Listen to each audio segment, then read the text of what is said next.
E aí, galera do segundo J, eles dos mais segundos anos. Fala aí, pessoal do segundo ano, tudo bom?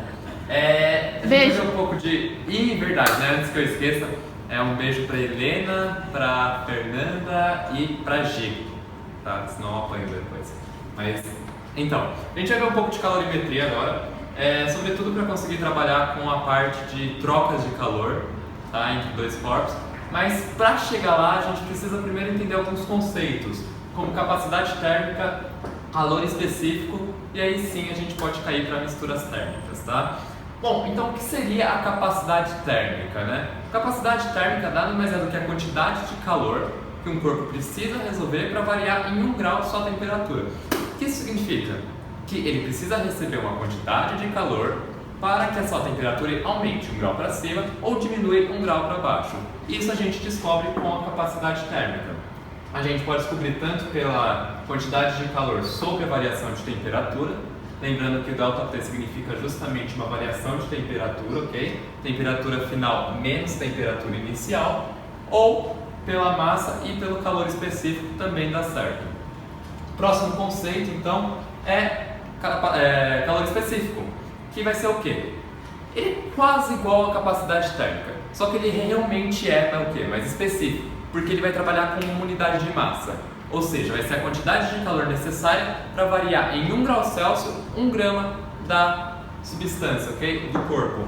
Então, a única diferença dele é que aqui embaixo eu vou colocar o quê? A massa necessária, aliás, a massa que o exercício me fornece. Então, o meu calor específico vai ser a quantidade de calor sobre a massa vezes a variação de temperatura. Sempre bom reforçar que variação de temperatura é a temperatura final menos a temperatura inicial.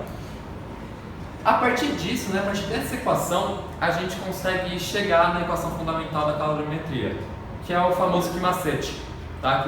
Ele te diz como calcular a quantidade de calor que é fornecida para um corpo. Como você faz?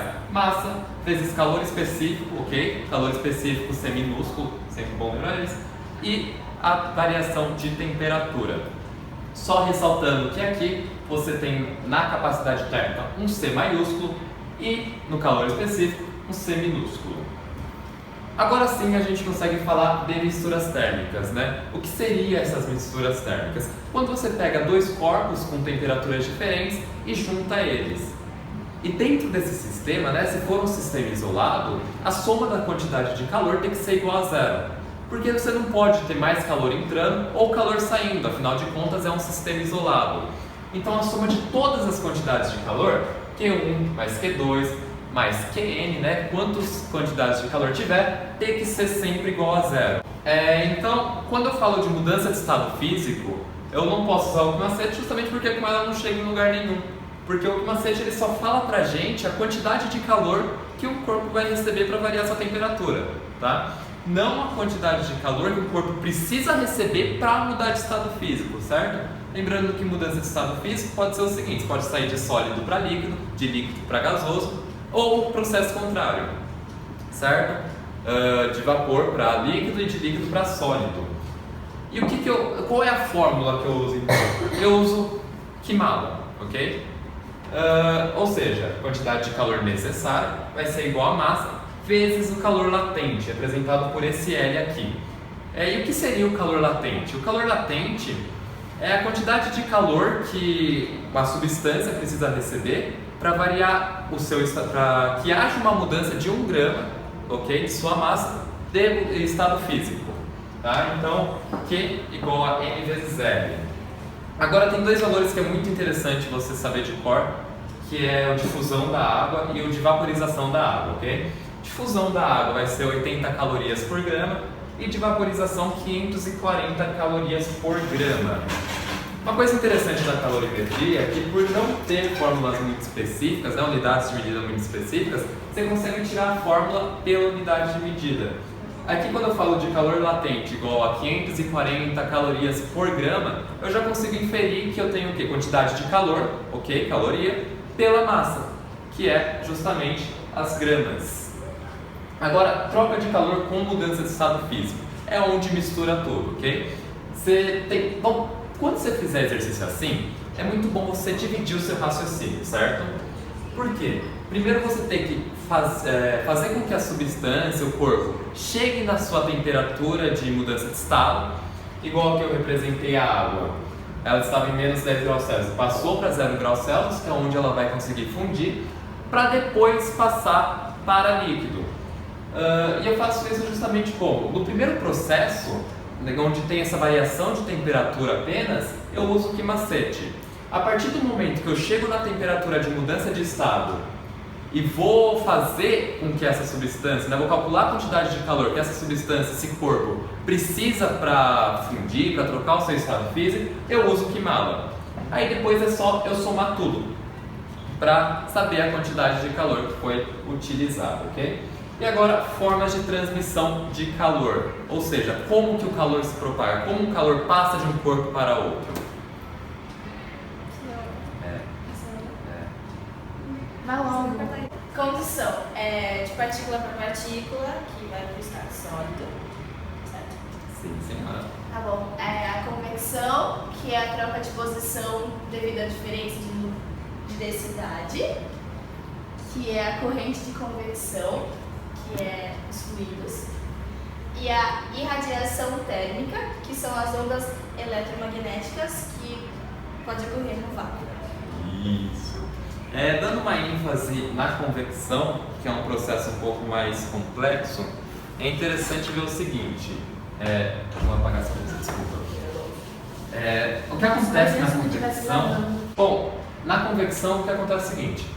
Você tem a densidade de um corpo que é dada por sua massa, por seu volume, ok? O volume, ele pode alterar de acordo com a temperatura do corpo. Porque quando você tem, por exemplo, uma partícula se movimentando numa velocidade x, numa velocidade cinética média x, ela está fazendo esse movimento aqui, está ocupando esse espaço preenchido pela minha mão. Quando a temperatura aumenta, essa agitação, essa velocidade, aliás, essa energia cinética média aumenta, então ela passa a ocupar um espaço maior. E sempre que o meu volume for maior, a minha densidade diminui, considerando que essa massa aqui é constante, tá? A massa ela não altera, ok? Uma constante que a gente vai representar por K, que é bonitinho. Foi. Eu dei o K melhor dele. O que acontece? Toda vez que você tem um corpo menos denso, a tendência dele é subir e para cima. E o corpo mais quente, aliás, o corpo mais frio, fica por baixo.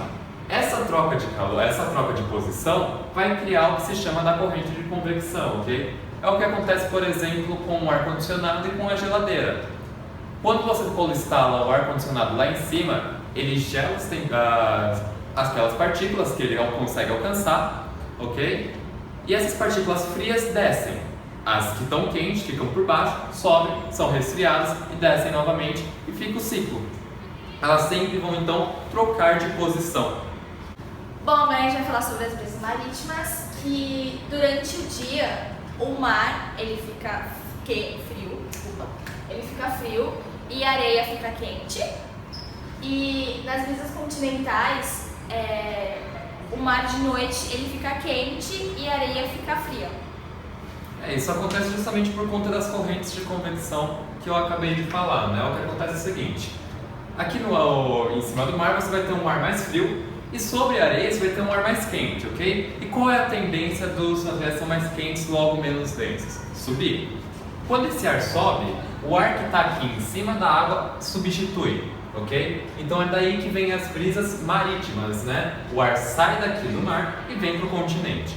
Isso acontece durante o dia, durante a noite, pelo mesmo motivo, é exatamente ao contrário, ok? A água ela está mais quente, justamente porque a água tem um calor específico muito alto, então ela demora para absorver e para soltar a energia, o calor. Então aqui, durante a noite, ela vai estar quente, o ar vai subir, o ar mais frio que está sobre a areia vai substituir, formando as brisas continentais, ok? Então é isso. E fechou. Dê um like aí no canal, se inscrevam, compartilhem com os amigos. Que brega. É isso. Que brega.